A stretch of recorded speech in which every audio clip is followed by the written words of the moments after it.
But Jeff Patterson's up in Cedar Key. This is in Levy County. This is one of those areas that sometime maybe tomorrow morning you might see the worst of it come through. Jeff, what's it like at this hour and what do you project?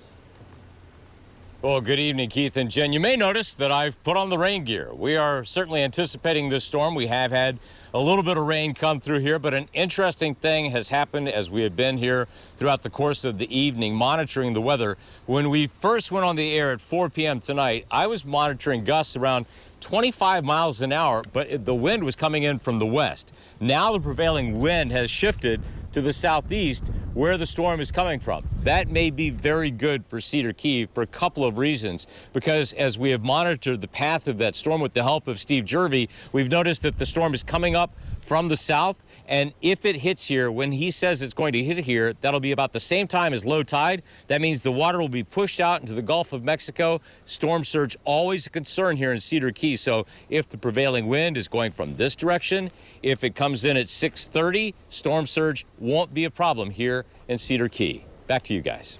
That would be outstanding news for those folks there, because that is an area that floods significantly. In fact, Jeff, you have covered storms there that have really devastated some of the businesses, right? Oh, absolutely. In 2016, I was here for Hurricane Hermine, and the storm surge at that time came up so high, boats were lifted out of this harbor here into the parking lot that we were standing adjacent to. A flood surge of about 3 to 5 feet went through the businesses in downtown Cedar Key, sending mud and water into those businesses. They had to clean up here for weeks just to get back on their feet. They're hoping certainly that Elsa isn't that kind of storm. And just to be clear, you're standing right beside the water now. I mean, it's pitch black dark. You can hardly see anything behind you. But I mean, the water's really not doing a whole lot. I mean, you had 25-mile-per-hour gusts of wind earlier today, and now it looks extremely calm there, Jeff. Calm before the storm, I guess, is the cliche, Keith, and that's what we're seeing here right now.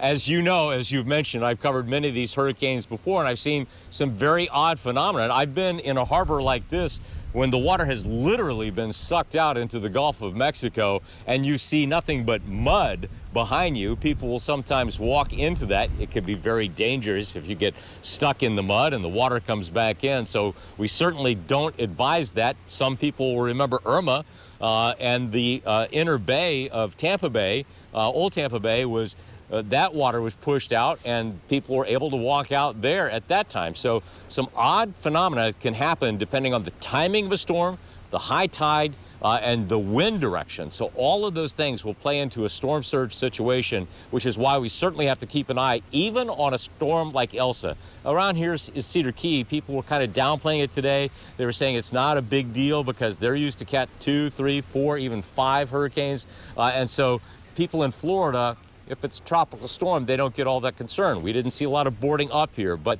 certainly storm surge can be a game changer, even if winds are only 45 to 70 miles an hour, and the winds aren't a big deal, but the storm surge certainly can be. With the Category 1 that Steve is anticipating for this area, we certainly expect to see some damage, but not the kind of damage you see with a 3, 4, or 5 category hurricane.